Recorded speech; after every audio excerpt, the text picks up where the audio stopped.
오늘은 아시아 태평양을 방어하고 있는 미국의 칠함대에 대해 알아보겠습니다. 흔히 칠함대를 일컬어 평화를 위해 준비된 힘, 지구상 가장 강력한 함대 등으로 표현되고 있는데요.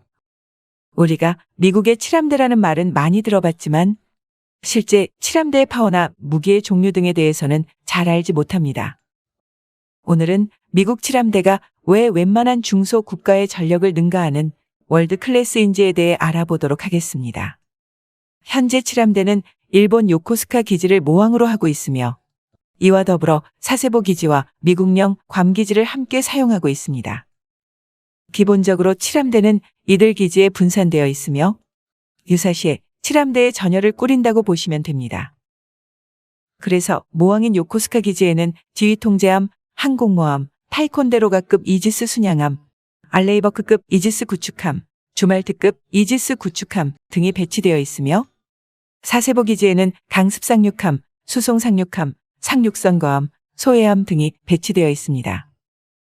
또한 미국령 괌 기지에는 로스앤젤레스급 핵추진 공격 잠수함, 잠수함 지원함, 군수 지원함, 기뢰함 등이 배치되어 있습니다. 미국은 현재 전 세계의 바다를 6개 구역으로 나누어 관리하고 있습니다. 미국이 지구 방위군이라고 하는 이유가 다 있습니다. 정말 우리가 생각하는 스케일과는 완전히 다르다는 것을 알 수 있습니다. 지도에서 보는 바와 같이 서대서양은 2함대가, 남아메리카는 4함대, 중동 지역은 5함대가, 그리고 유럽 쪽의 대서양은 6함대가 맡고 있습니다. 태평양은 2개로 나누어 미국 쪽의 동태평양은 3함대가 관리하고 우리나라가 있는 서태평양 지역은 7함대가 맡고 있으며 칠함대는 미 해군의 전진 배치 전력 중 가장 큰 규모입니다. 칠함대의 작전 구역은 아시아와 서태평양 지역에 무려 1억 2천만 제곱킬로미터에 이르는 지역을 작전 구역으로 하고 있습니다. 이렇게 얘기하면 작전 구역이 어느 정도인지 잘 이해가 안 될 텐데요. 대한민국의 전체 면적이 약 22만 4천 제곱킬로미터인 점을 고려하면 한반도 면적의 약 535배, 미국 본토의 14배를 작전구역으로 하는 것으로 남아시아, 동남아, 동북아에 있는 35개국의 광활한 바다를 작전 영역으로 하고 있습니다. 작전 영역에 있는 국가로는 대한민국은 물론 일본, 인도, 파키스탄, 대만, 러시아 등인데 이들 국가는 핵무기를 보유하는 등 모두 군사적으로 최상위권 국가들이 밀집된 지역으로 미국 입장에서는 칠함대의 전력을 키울 수밖에 없는 이유이기도 합니다.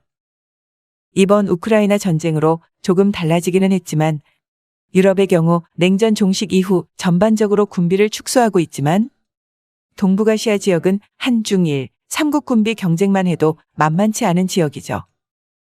미국이 다른 나라와 군사력 면에서 차이가 나는 것이 규모와 현대화 면에서의 월등함도 있겠지만 사실 더 큰 차이는 미국은 수많은 현대전에 실전 경험이 있다는 것입니다.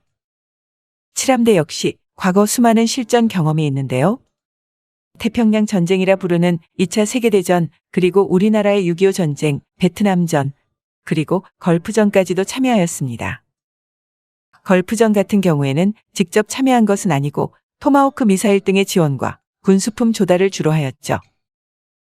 이처럼 수많은 실전 경험과 수많은 함선 및 함재기로 그 강력함을 자랑하는 칠함대. 그렇다면 칠함대는 과연 어떻게 구성되어 있을까요?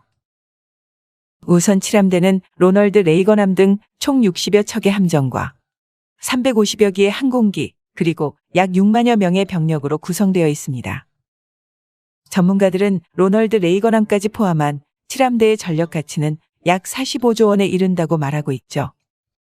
칠함대의 모함인 로널드 레이건함은 만재 배수량 11만 5천 톤에 전장 333m의 크기이며 이 항공모함에는 FA-18 슈퍼호넷 전투기와 E-2C 호크아이 조기 경보기, EA-18G 그라울러 전자전기 등 약 80여 기의 각종 함재기를 탑재하고 있습니다.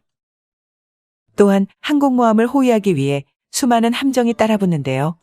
F-35와 같은 최신의 함재기를 탑재하며 30기가 넘는 전투기를 싣고 다니는 아메리카급 강습 상륙함 한 척. 스텔스 구축함으로 설계되었지만 크기는 순양함 정도인 주말트급 구축함 한 척. 미사일을 비롯한 비행체를 완벽하게 요격하는 이지스 순양함인 타이콘데로가급 3척. 타이콘데로가급보다 약간 작은 이지스 구축함인 알레이버크급 8척. 대규모 상륙작전을 수행할 때 병력과 장비를 수송하며 내부에는 V-22 오스프리가 들어갈 만한 크기의 경납고가 있는 대형 상륙함이자 우리나라의 독도함보다 크기가 큰 LPD 2척. LPD보다는 약간 작지만 수많은 헬기와 상륙 병력을 싣고 상륙작전을 지원하는 LSD 2척. 토마호크와 같은 강력한 순항 미사일을 12발 장착한 로스앤젤레스급 핵잠수함 4척. 잠수함을 긴급으로 수리하는 등의 지원을 수행하는 잠수함 지원함 1척. 항공모함 전단이 지나가는 길에 설치되어 있을지도 모르는 바다의 지뢰인 기뢰를 제거하는 소해함 4척. 반대로 적의 항구 등에서 잠수함이나 군함이 나오지 못하게 기뢰를 설치하는 기뢰부설함 2척. 함정들에 필요한 연료나 식량, 탄약과 같은 보급품을 수송하는 군수 지원함 6척 등. 이렇게 항공모함 전단에는 엄청난 전력이 있습니다. 심지어 이것은 평시 상황의 전력이며 전시 상황으로 돌입하게 된다면 본토에서 추가적인 전력 보충을 도와줍니다. 또한 칠함대의 정식 편제는 아니나 태평양 함대 소속의 제15 잠수함 전대는 2200여 명의 해병대와 미 태평양 잠수함대에 배치된 모든 잠수함의 지원을 즉시 받게 되는데요. 여기에는 2척의 오하이오급 전략 원잠이 포함되어 있습니다. 거기에다가 제7함대는 동맹국 군대인 일본 해상자위대와 대한민국 해군도 지원으로 끌어올 수 있죠. 또한 북한에 대한 상륙작전을 벌인다면 대한민국 해병대도 가세할 것이며 대한민국의 해병대 병력 규모는 미국 해병대 다음으로 많습니다. 해병대는 병력에 비해서 상륙장비 숫자가 매우 부족한 기형적인 구조로 되어 있는데요. 결국 그 병력을 활용하려면 동맹군의 장비를 활용하지 못하는 이상 일반 육군 정도의 역할밖에 할 수 없다는 의미이기도 합니다. 대한민국의 동맹국 중에 대규모 상륙 장비를 보유한 국가는 미국뿐이고 그게 바로 제7함대입니다. 전력이 이 정도면 어느 정도인지 감이 잘 잡히지 않는데요. 우리나라에서 가장 강력한 함정인 세종대왕급 구축함이 제7함대에 무려 8척이나 있는 알레이버크급 구축함 정도입니다. 우리나라는 세종대왕급이 3척밖에 없는 상태이죠.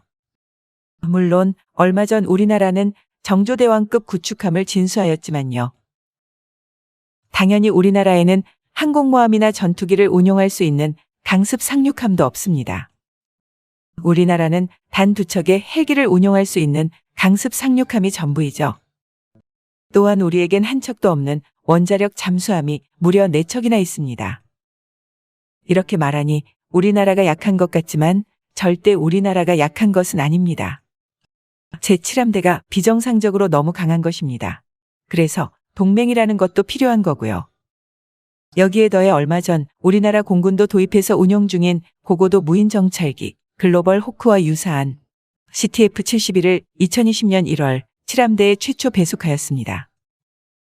이 정도이니 7함대가 어느 정도 강력한 힘을 가졌는지 대충 감이 오셨을 것입니다.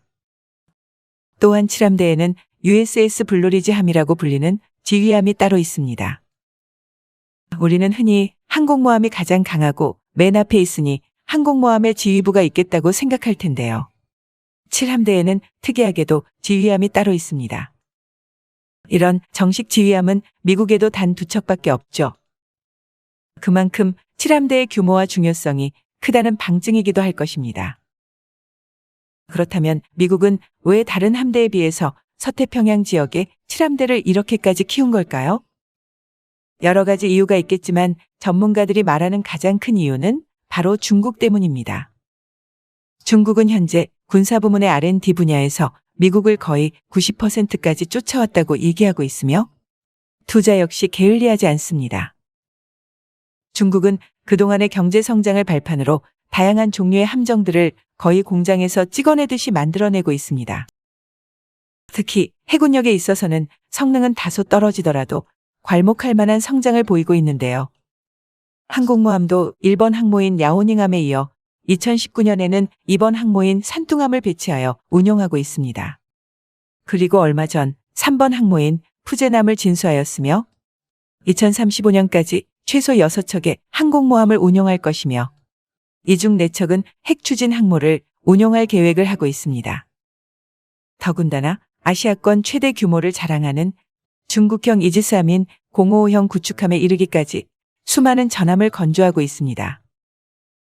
이에 따라 미국 군사 전문가들도 미 해군력이 아직 중국보다 상당한 우위에 있는 것은 맞지만 남중국해만 놓고 보면 사정이 다르다라는 말을 할 정도입니다.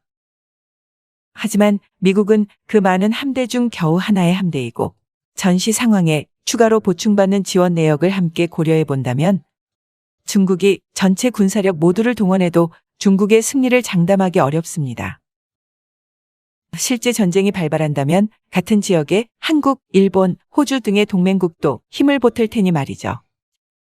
미국에는 사실 칠함대보다 더 강력한 해군 집단이 있습니다.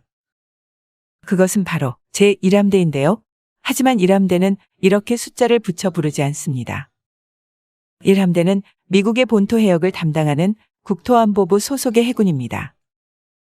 그래서 함대 단위로만 본다면 제7함대가 가장 강력합니다.